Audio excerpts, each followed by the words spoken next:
What's going on, everyone? Austin John Plays here, and today I'm going to be talking about an advanced preview I had of Pokemon TCG Pocket presented by Pokemon Company International, and Creatures Incorporated, and I'm going to be telling you all about the app. Let's get into it.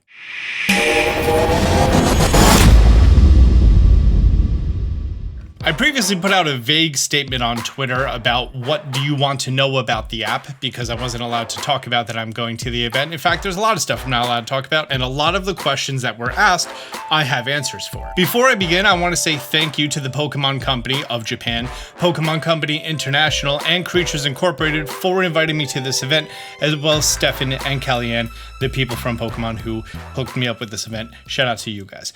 Firstly, I'm not allowed to talk about any sort of walkthrough or strategy guide about this. That's fine. I didn't plan on doing that anyways. This is not a formal review or scoring of this in any single way, shape, or form. The official launch of the app is going to be first for New Zealand on Thursday, September 26th at 6 a.m. PDT. And then after that, it's going to be rolling out in other regions, including the United States. So they're going to be getting it ahead of time. I'm only allowed to discuss 2 of the immersive cards, even though many more have been seen, like from footage at Worlds in Honolulu this year. And all of the footage that I'm about to show is supplied B-roll or filming of the event. There's no footage of the device that I was using, which they supplied me a device with unlimited payments, so anything that I wanted to purchase in the app, I could. I'm going to be telling you exactly how much you can pay in the app for the daily progression or whatever you want. All of the footage that you're going to be seeing is B-roll supplied by the Pokemon Company International, so I'm not going to be including footage from outside of this B-roll. Our hands-on event, we were led to a location in New York City where we had open bar, some food, some past hors d'oeuvres, real nice experience. Got to hang out and meet the boss man himself. I don't know if you know, we're about to meet the head of Pokemon, the boss who's going to be running this very special event that we're not allowed to talk about quite yet, and he's right there. And then after our hands-on preview session, which mine was about an hour and a half, we were then given a Q&A session with Ryo Tsujikawa, the general manager at Creatures, Satoru Nagawa, the art director at Creatures, Ryosuke Hanawa, the senior director at the Pokemon Company, Kita Hirobi, the executive corporate officer at the Pokemon Company. And I had about 47 questions for them after my hands-on preview. Firstly, the rarity of cards is going to mostly be seen with the small diamonds located at the bottom of the cards, like you're going to be seeing here with this Charizard EX. After that, there's going to be star cards. So it goes from diamonds to the stars, and the stars are the super rare ones. But then there's also 3-star cards, and those are the immersive art cards. The immersive art cards are the ones that you saw a trailer of, Pikachu entering the card, which is super cool. There's also a Mewtwo one that does that. I'm not allowed to discuss any other cards that do it. The first pack that's going to be coming out has a Pikachu pack, a Mewtwo pack, and a Charizard pack. There are some cards that are exclusive to each of the 3 packs, so you may have a higher likelihood of pulling some cards like the immersive Pikachu card from the Pikachu pack, the immersive Mewtwo from the Mewtwo pack, and other cards from the Charizard pack. In addition to that, there is a super rare hidden chance at getting a crown rarity. There are 3 crown rarity cards that have a very low chance of being opened up, and they could be opened up from any of the packs. There is a predetermined chance that that pack is going to be a regular pack or a rare pack. There is a 99.95% chance that you're going to be getting a regular pack, which means that the remaining 0.05% of the time is going to be a rare pack. There is a 0.013% chance that you're going to be getting these crown cards, making them the rarest of them all. The 3-star immersive cards, for example, the 3-star immersive Pikachu from the Pikachu pack is a 0.22% of being the rare card. So getting these immersive cards is not going to be a common thing. As soon as you open up the app, there's a tutorial. You're going to be getting a Kanto starter as your first card that you're ever going to be getting, you know, fitting. And then your first alternative art card, which is going to be your first star card, is going to be an alternative art of one of the Kanto starters as well. So as you're going through, there's a very slim chance that you're going to be getting these very rare cards. Also, in regard to the pull rates, I asked them, and there is no pity system implemented. If you have, 16 of 17 of a certain type of card, you're not going to have a higher chance at getting that 17th one. It's going to remain the same base odds across the board all the time. In all of the preview footage that you've seen, they've only been showing Kanto Pokemon, probably for mass appeal. However, the cards that I was pulling, it was not just Kanto. From the pack that I was pulling seemed like it was more based off of Pokemon Sword and Shield, that I had the Kanto starters as well as a lot of Galarian Pokemon. I didn't see a single Pokemon Scarlet and Violet Pokemon, so that leads me to believe that this app was in development before those games came out, and they haven't changed that at least first initial card set to be implementing Pokemon from that series. Okay, a big question a lot of people had: how much does this cost? You can play this completely for free. You get one pack every 12 hours to open. You open up the app and then you can open up the pack, you tear it, or you could flip the deck over and then you could tear it again. There is a monthly pass that you can purchase for $9.99 a month. That monthly pass is going to be making it so instead of every 12 hours you get a pack, it's every 8 hours. Also, you can only stack 2 packs at a time to be opened for the free model, and with the monthly subscription, 3 packs a day. After you get a 3rd pack, you're not going to be receiving additional packs. So you do have to log into this every single day to make sure that you open both of those packs. In my mind, when I wake up every day, you're just going to be able to open the 2 or 3 packs then. Another difference between the free and premium model is missions. There are some missions, whether it's like collect fluffy Pokemon or something like that, or do one in-game battle, which battles are super easy. There's an auto battle button. We're going to talk about that later. If you get the premium service, there are premium missions, kind of like Pokemon Unite.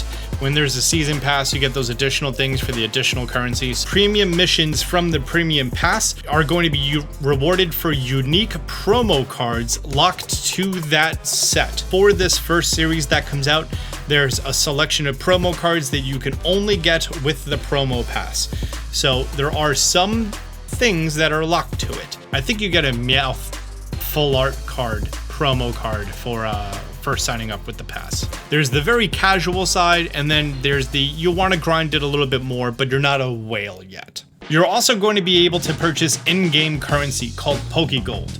Pokegold can be expensive, just like every single freemium game that there is. With Pokegold, you can choose to decrease your cooldown rate on when you're able to open up another pack. You could choose to cool down just 2, 4, 6, or 8 hours, or you can actually just say, open up as many packs as possible. With that, you can open up 1 pack at a time, or you can tell it to open up 10 packs at a time to be able to power through these. The way we figured out, it's about $1 per pack, and we came up with the actual amount of money that you can spend in this app in one day. Outside of the monthly model, if you wanted to max out how many cards you can open up in one day, $150 US would be the maximum that you can spend in the app before the app tells you can't open any more packs for the day, for you to open up the maximum amount of packs, about 150. So you can power through this and sink a lot of money if you want to. Me personally, I'm probably gonna get the monthly one and keep that going for, probably 3, 4, 5, 6 months, see how it goes from there, and then probably just go back down to the free model once I lose interest in it, sort of like I did with Pokemon Sleep. They say that they do plan to add additional packs in the future. An exact quote is they are going to be monitoring the pace that people are collecting the cards when deciding when to release a new set. When does the current battle scene become stale? I'm going to be talking about battles in a little bit. And they have no plans to align with the TCG release schedule. In fact, this has nothing to do with the physical TCG. The two ideas should be completely separated in your mind. This is its own standalone thing. They don't plan to implement the QR codes from opening up physical packs, unfortunately. That's how I felt about it. As of the current time, they don't have a roadmap for if they wanted to implement a competitive scene that comes to the Pokemon World Championship or anything else like that. However, they are open to it in the future. So You know, it's a brand new app. It's not even out yet. You got to see how it does before you decide to start ramping it up. Know what I mean? It makes sense. Trading TCG Pocket cards is very simple. All you have to do is just trade with another person. It can be done online. You do not have to be local, unlike Pokemon Go. Think of it more like Pokemon Scarlet and Violet, that you just enter a code and you're able to trade. At time of launch, trading is not going to be implemented. They did not list a date or time in which they plan to make that a thing. So if, say for example, you and a friend are both playing TCG Pocket and your friend has a card that you want and you have a card that they want, you guys can trade cards. Simple as that. It should also be noted that every single time that you open up a pack of cards, you're going to be accumulating another type of in-game counter. I forgot the name. Pack points. They're called pack points. I checked over my notes. Pack points. And every pack that you open, you get 10 pack points, and the pack points could be redeemed for cards that you do and do not own. If you do not own the card yet, you just see a tiny little thumbnail of it. If you do own the card, you can tap it and then it becomes bigger. It's very noticeable if you do or do not own it. Hidden art cards are 400 pack points. So after opening up 40 packs, you can redeem it for one of these cards. EX cards start at 1,250 pack points. That is 125 packs. That is 62 and a half days of continuous play on the free model, 41 and 2/3 days on the premium monthly pass model, without, you know, the microtransactions of your pack cooldown. Your gold cards, the 3 crown cards that I was talking about, the super rare ones, are 2,500 pack points. 250 packs on the premium monthly model is going to be 83 days of opening packs, and you can get one of the gold packs. That's a bit of a grind. But hey, if you have the entire collection except for one specific card, great way to redeem it. And now, Austin, go ahead and talk about dupes. If you get duplicate cards, what happens? Duplicate cards are converted to another type of in-game counter. There's a lot of them. It's a little cumbersome. Once you experience the app, it'll make more sense. Those duplicate cards become that currency, and then that currency can be used to exchange for cosmetics, including coins that you're going to be flipping during battles, play mats, deck sleeves, things like that, as well as card effects. So it's not just for battling. The card effects are going to be having cool little glimmers and everything else. Let's talk about battles. Battles are streamlined. The decks are significantly smaller. They are 20 card decks. You can have 3 benched Pokemon and 1 active Pokemon. You have to begin with a Pokemon. The player who begins first throws down their basic Pokemon. The other player throws down their basic Pokemon. From there, on the first turn, there's no energy accumulation. By the way, energy cards are gone. Instead, you're going to be having a pool of energy that's going to be distributed to whatever types of Pokemon cards are in the deck. So you can run more than one type of Pokemon in the deck. If you wanted to run, fire and electric, you could totally do that. And you might get a fire energy the next turn. You might get an electric energy added to your energy pool. When you choose to do an attack, those attacks are going to be pulling from that energy pool automatically. You don't have to worry about it. And then the next turn, you get all that energy back to reallocate to whatever attacks, etc. that you want. There are no more prize cards because they didn't want to lock your cards behind your succession of the game. Instead, you have prize points. The first person to 3 prize points wins the match. EX cards, when they're knocked out, award 2 prize points instead of 1 prize point. Every other card is going to be 1 prize point. Weaknesses and resistances have also been reworked. Instead of it being a multiplicative factor, it's going to be a base factor. So instead of, you getting double damage if a normal Pokemon is weak to a fighting attack, instead it's just a base additional 20 damage. There's also an auto battle feature with the AI, so any missions that require battling, you can just hit the button and you're good. There's also rental teams. I'm not 100% on this, but it seems like the rental decks are tied to whatever cards that you pulled. So if you pull an Arcanine EX, you can use the Arcanine EX rental deck. And then after you win a battle against the AI with that deck, you get a VIP card rewarded to you. So it's a small way to earn additional cards that way after doing the battles. So there is a reason to do the battles. very detailed tutorial to help you out with all of the aspects of it instead of just shoving you into it and be like, hey, good luck against another player. So don't worry about it if you've never played any sort of TCG battling. It's very friendly to beginners. In addition, if you are familiar with the TCG, there are some cards that work completely differently, like Pokeball may work completely differently from the physical TCG to the TCG Pocket app. There was one question someone had from someone in the Netherlands, that some local government actually doesn't allow games with gacha mechanics. This game does list every single card that you can pull, the exact rarity rates. As soon as you download the app and go through the tutorial, you can see your exact chances of getting every single card in there. You can play this app completely for free. However, they do not plan on changing the app in any way, shape, or form to comply with specific governments that do not allow sort of gacha mechanics in apps and games on mobile devices. Rounding out some additional questions that people had from my original post on twitter.com. A lot of it can be summarized as this has absolutely no integration with the physical TCG set. Once again, you don't scan cards, the QR codes from booster packs don't do anything. This is its own standalone thing. It does not integrate at all with anything else. Not Scarlet and Violet, not Go, not Sleep, not Home. Standalone, at least for the time being. I did ask them if they have any plans on the competitive battle scene, maybe making rounds and becoming a regional and worlds thing.